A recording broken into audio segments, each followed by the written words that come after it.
आप में से बहुतों ने शायद मेरे अनुभव में कभी भी ये सुना होगा कि किस प्रकार बाबा ने अपनी पहचान दी। और ये पहचान उस समय दी जब 14 वर्ष भट्ठी में बच्चे सिंध, हैदराबाद और कराची में रह चुके थे और इंडिया में आने पर सेवाओं पर उपस्थित हो गए। उस समय बाबा ने एक बार क्लास में मुरली चलाते चलाते बच्चों के सम्मुख ये कहा था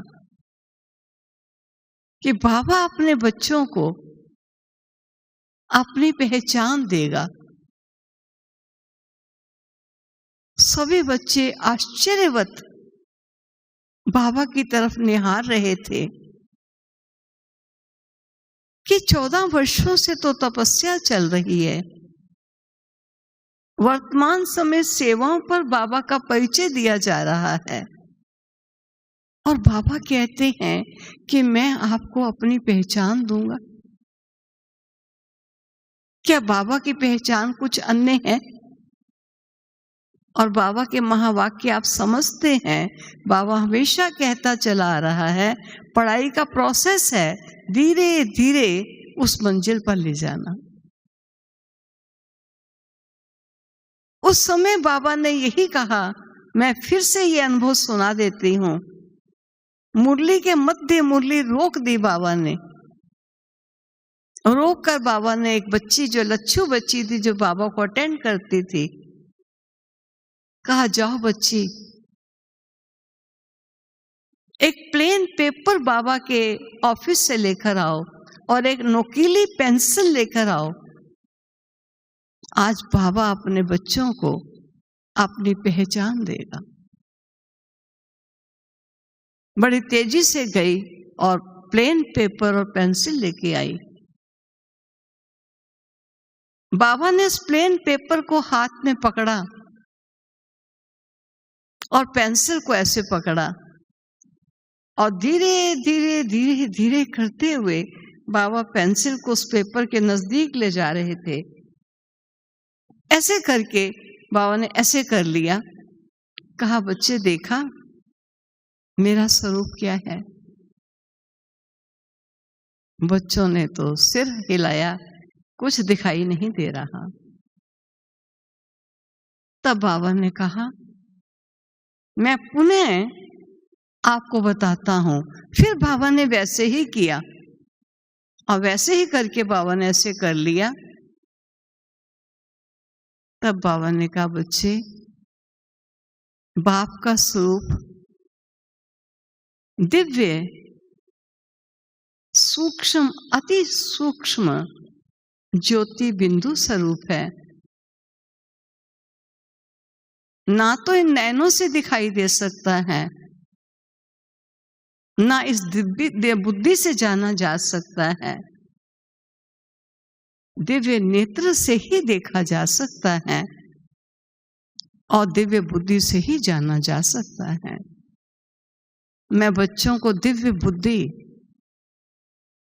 और दिव्य नेत्र का वरदान देकर अपने स्वरूप का साक्षात्कार कराता। जब बाबा ने अपने स्वरूप की पहचान दी कि मेरा स्वरूप सूक्ष्म, अति सूक्ष्म एक बिंदु रूप है, उस समय मुझे याद आता है जगदीश भ्राता जी जो साहित्य में सारा कार्य करते थे, चित्र आदि का भी निर्माण होता था। तब उन्होंने बाबा के कमरे में जाकर पूछा कि बाबा, क्या पुराने जितने भी कैलेंडर्स हैं जिनमें ओवल शेप दिखाई गई है, क्या ये सब समाप्त कर दिए जाएं? जहां जहां ऐसा आपका स्वरूप है सब खत्म कर दिया जाए? तब बाबा ने कहा, नहीं बच्चे, खत्म नहीं करना है। यही ओवल शेप जो बना हुआ है, इसके बीच में बिंदु लगा दो। ये उसके बिंदु से निकली हुई लाइट है जो चारों तरफ फैली हुई है। मेरा कोई इतना बड़ा स्वरूप नहीं है, मेरा तो ज्योति बिंदु रूप है जो चरम चक्षु से देखने योग्य नहीं है, दिव्य नेत्र से ही देखा जा सकता है। तुम भी ज्योति स्वरूप बिंदु रूप आत्मा हो, मैं भी ज्योति स्वरूप बिंदु रूप आत्मा हूं। तुम आत्माओं का कनेक्शन मुझ परम आत्मा से है, इसे ही योग कहा जाएगा। और जब बाबा को बच्चों ने कहा, बाबा ऐसे बिंदु रूप से याद करने में कठिनाई आ रही है, क्योंकि आदत पड़ चुकी थी इतने बड़े ओवल शेप पर अपना ध्यान टिकाने की। तब बाबा ने कहा, अच्छा बच्चे, सरल करने के लिए मैं तुम्हें और बात बता देता हूं। तब बाबा ने 36 किरणों वाला जो शिव बाबा के एट्रीब्यूट्स है, गुण हैं, उनका बाबा ने चित्र बनवाया। बाबा ने कहा, गुणों को याद करना भी गुणी को याद करना है। बच्चे, बाबा मुक्ति दाता है, जीवन मुक्ति दाता है, पतितों को पावन करने वाला है,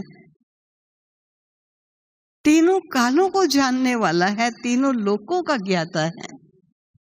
इस प्रकार बाबा के 36 गुणों का एक कैलेंडर बना था। तब बाबा ने कहा, बाबा को याद करो, कौन है बाबा, मुक्तिदाता कौन है? ये ज्योति बिंदु स्वरूप है। जीवन मुक्तिदाता कौन है? ये ज्योति बिंदु स्वरूप है। तो मेरे गुणों से मुझ गुणी की याद आपको आ जाएगी। कई बच्चों ने कहा, बाबा हमें तो आपका ये साकार स्वरूप ही सामने चाहिए। तब बाबा ने कहा, बच्चे, देहधारी को याद नहीं करना, याद रखना इस ब्रह्मा के तन की भ्रकुटी में विराजित मैं ज्योति बिंदु हूं। जब इनके सन्मुख भी बैठना तो याद उसी बिंदु स्वरूप को करना जो मस्तक सिंहासन पर विराजित है ब्रह्मा की आत्मा के साथ साथ। याद तुम्हें मुझ ज्योति बिंदु को ही करना है।